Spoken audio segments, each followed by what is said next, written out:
Okay. Okay. I'm gonna talk about some NBA basketball. We got the playoffs coming up.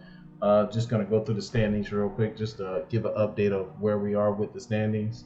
Right now, we got Boston for the Eastern Conference. We'll start with the Eastern Conference. We got Boston at the top at 63 and 18, and basically the team with the lowest one is going to be the Atlanta Hawks. They'll be in the play-in with as you can see, the 76ers, the Heat, the Bulls, and the Hawks. They're all going to be doing the play-in. For the West Coast, we have the Oklahoma City Thunder and the Minnesota Timberwolves. Well, in Denver too. They're currently tied. It's going to go down to the last game to see who the number one is, but they're one of the top teams in it. And we got Golden State, Sacramento, and LA toward the bottom. Depends on how it played out, but all of them will be doing the play-in. I think this playoffs is going to be pretty interesting because it's going to come down to matchups now. A lot of people call the playoffs the second season. So then we're going to have the play-in tournament just to see out of these teams that are going to make the final eight. So I'll start out with who I think is going to out of the play-in, who's going to make it. Embiid has just come back. Miami, I think. Uh, mm, I see 76ers and the Miami Heat squeaking it out mainly because of defense. I think 76ers will take it. Atlanta may surprise. It depends. It depends. But I actually, I'm going to take the Hawks. I'm going to take the Hawks in a surprise. They're going to get that eighth seed, and the 76ers is going to hold on to number seven. As long as Embiid is healthy.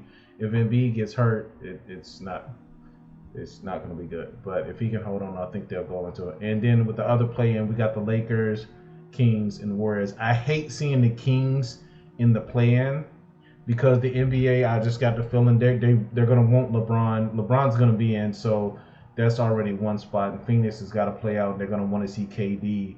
But then you have the Warriors too there. So I see the Kings just. Hopefully they surprise. I hope they surprise, but the Warriors may not go because Draymond. But I know they're gonna want LeBron, and LeBron has got a good 2 seasons left, and I'm sure they're gonna want to see it. But we can see how it go. But overall, though, I see the finals. I got Boston Celtics versus Minnesota Timberwolves in the finals for it. Like I said, it's still one game to go, and just to go from there. And before we talk the playoffs, one thing I do want to point out is like through the off seasons, there were a lot of things that happened, and it did not pan out the way the other teams thought. To me, the biggest and worst signing in the off season was to these Houston Rockets because they signed one guy and they're paying him $40 million a year. He's making LeBron James number money, and I'm not hating on his money. He's got a great agent. They paid him, but I'm just talking about in output from what should have happened. He did not live up to it. He just did not do that. It was really really bad. And I hope I'm not echoing, but yeah, that is Vander Fleet.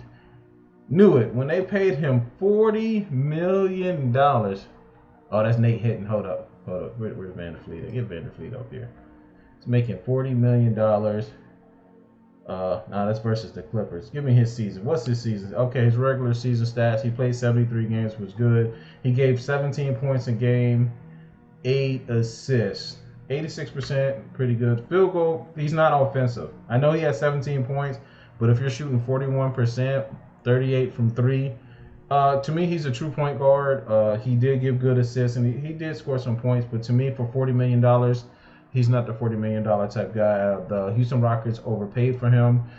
They have to pay for him next season, but after that, it's not. He's got a great agent, I said, but to me, he's the most overpaid guy here.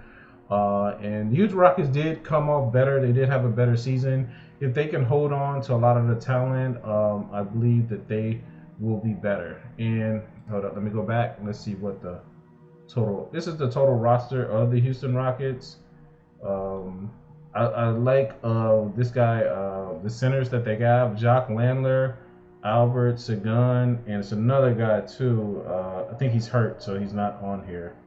Or is he listed as a power forward? Let's see. No, he's not even listed. Oh, there he is, Jabari Smith. He's listed as a power forward. He can play power forward or center, but he's pretty good. I like him. And to me, Tara Eason, he can play small forward or power for him. Amir Thompson. Dylan Brooks is just defense. Jalen Green is pretty good. So they do got a pretty good squad. Just playing better. They're a very young team. I think if they can keep everything together, I think that they can grow.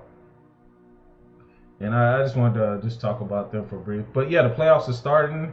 I'm gonna give recaps. I'm gonna be watching the playoffs and give like recaps of every game, just to talk about sports. But I think it's pretty good. That's a picture right there, Scott Henderson. All right, going to the hall. But there are also some games tomorrow that I'll be watching. So I'll just be giving a day-by-day footage of the NBA. But check out the games. You can also watch the games on Max. That's how I watch the games. Recommend. That's a pretty good story. I just hope they don't mess up the playoff trying to keep LeBron in it for ratings and stuff. Or the Warriors and make it. They just let them play, but it's always politics and everything now. The Pelicans could surprise. They have a pretty good squad. I was watching them play last night. Pretty good. Boston injuries are going to determine everything, but I'll give a breakdown of every game, playoff game, every game that I watch.